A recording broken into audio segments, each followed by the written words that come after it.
Well, let me introduce myself. I'm Anna Curtin, and I'm at a show at Gage Gallery, and it's a show called Intersections that have three artists. I invited two artists to come and show with me that our work kind of went together. And this is my work that I'm showing here. This is based on a project I did in England while I was completing my MA in painting at the University of Gloucestershire. I graduated in 2014, so fairly recently. This work is based on walks in the landscape and how I feel as a contemporary person. And what I was trying to do with this work is talk about how it felt to be walking, the wind on your face, the rain, and how it felt. But more than that, when I started to think, well, who am I as a contemporary person? I realized I had a GPS in my pocket with my smartphone. So I had met an artist called Tim Knowles, and he had done these lovely body drawings and projects using a GPS. And I had done a workshop with him at the Drawing Room in London, England, just for like a weekend, and I was really inspired. I thought, he's having more fun than I am trying to just put paint on a support, because really I'm a visual artist, but I call myself a painter. I want to work on 2D right now, right at this moment. So I took his idea in some way of a GPS, and I started doing a project for 28 days to do a different walk every day. So along with that walking GPS digital information, I used material like in these drawings on paper, on very heavy paper. I've used pigment from the earth that I let fall in the natural way that land material would want to fall in water, only I haven't used any water or any medium in this work. I've used a basis of how to do that from Ronnie Horn. So, and she uses something like alcohol to move your pigment in a natural way. So with that, so I took my walk. It's kind of complicated to explain to you, but so I used like the GPS, and I gathered data, and I put that data through a number of different types of software so that you can see the actual walk, and you can see, you can have some choices. So one of the choices I made was to put elevations of land in as well. So that means my work is also about how land is connected to itself, because each point of each land, each line is connected to the same elevation as itself. So although my walk might be 10K or something like that, all the points I've walked are connected up. This work also shows where the satellite has picked you up, and so it will a satellite tracks you, and you need about 7 to 10 satellites tracking you at all times. So I took that information anyways back to my process, and I ran it through about three, like a mapping software called ArcMap, and then also to some simpler software that a laser burner, not a laser printer, can understand.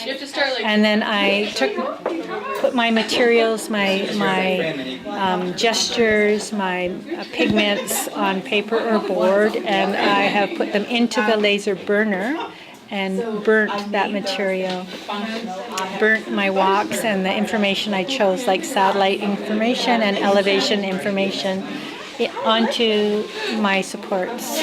So I guess the other layer of the work is that all GPS material or information is military based. So there's also the sort of creepiness that you can be tracked, and that you can be watched and eliminated if anyone so chooses. And the interesting part for me also was that in Cheltenham, UK, where the university was, is also the headquarters their Department of Defense, not military so much as kind of their headquarters of intelligence, so that kind of thing. So it was also picking up on some of that information from where I was situated.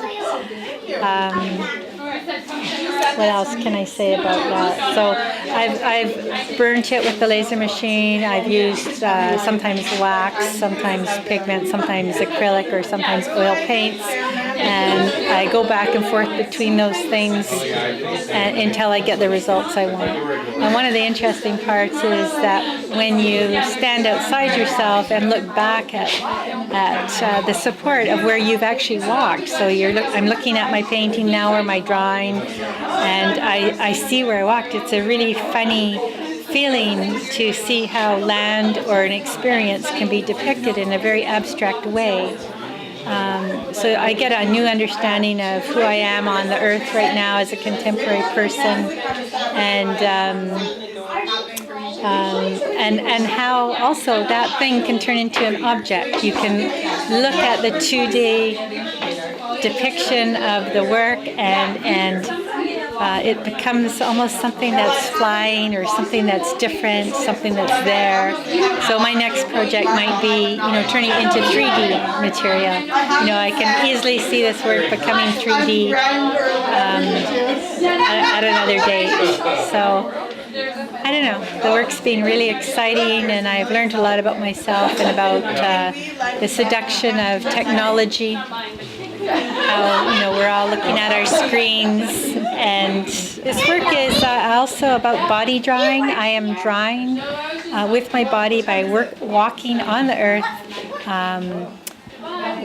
feet on the earth, but I'm using satellite GPS technology, so I'm a conduit with my feet on the earth and with the satellites up in space. So each drawing is a drawing of my body walking on the earth in real time. I like that part.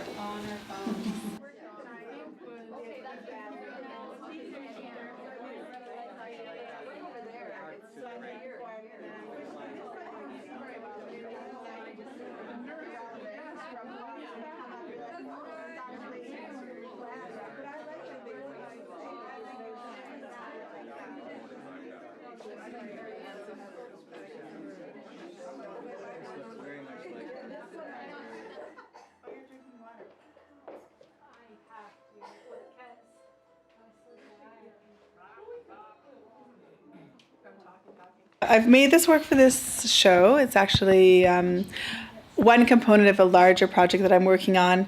I was interested to see tonight that a lot of people see, oceanographic forms within what is here, which seems, I guess, obvious when I look at it from a fresh, place of observation. I was thinking more about the thought patterns within the mind, whether you're looking at that from neuroscience or from, ancient yogic sages. And that's that relationship between space and form. The surfaces that I work with are, unglazed porcelain, that kind of raw, textural, or even not textural, unadorned type of surface that I like, preserving that natural quality of clay within the finished form that I work with. These forms are sandblasted, which you can't see really well in this light, but there is a subtlety of the difference in different components of the surface. And then there's photo transfers that are taken from places that I've traveled around the world and abstracted in this, implying a textural form that is actually not, incredibly textural. So yeah, they're meant to read as a group. The group will probably grow. Have a title for this work? Yeah, it's called Viveka, which means discernment, and that's around looking at the conceptual place of observation of how our brain works, the thought patterns that we circulate in our moment-to-moment experience through the entire every day of our lives, and that place of trying to find that quiet space in between those thoughts. So to me, that is that representation of that space inside the form, that the holes in these forms, can create a glimpse into. So imagining what it would be to just be sitting inside that empty space within the form and looking out, as opposed to just passing by. So when you work on a series or in a new series, do you have kind of idea how many pieces are you going to have, or do you want to make pieces as they come onto your mind? I suppose it's both. There's of course, the intuitive process. These haven't worked out the way I originally completely thought, but they are still conceptually what I was thinking. And they're part of a larger project that is kind of looking at the workings of the mind, that relationship between space and form, not just physically, but I guess I would say energetically or mentally. So yes, the work should grow. This particular set of forms will grow, but there's also other components of this show here that will also grow to components of, to be, what might be right now, 10 or 15 that will grow to, 100 or 150.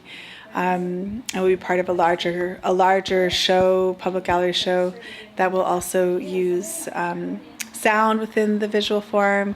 And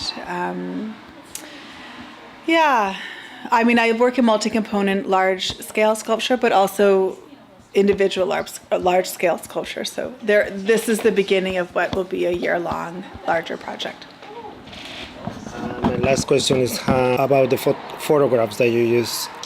How do you choose them, or to be in the pieces? Yeah, that's a good question. Yeah, I am an avid traveler, so I do have images from around the world, and I choose images that create a sense of texture. Of course, they're two-dimensional, so they are not textural, but they imply that sense of textural detail, whether it's nature-based or whether it's a detail from urban graffiti across the world, different places. And I like that reference to something that is a little window of something that is further away from here. Or perhaps in certain contexts that you're melding this urban world and the natural world, and referencing the industrial and the natural at the same time. So some of how I choose the images are based on how the contrast of the image works and how the detail gets cropped. They're kind of just logistical, visual references. But I have quite a lot. I have, let me think, probably at least 80 or so different kinds of images that I work with. And I started working with images in a residency in China a few years ago, and will continue to do that. I like that combination of using unglazed porcelain and this, really simple, raw, textural imagery reference that the photos are able to show.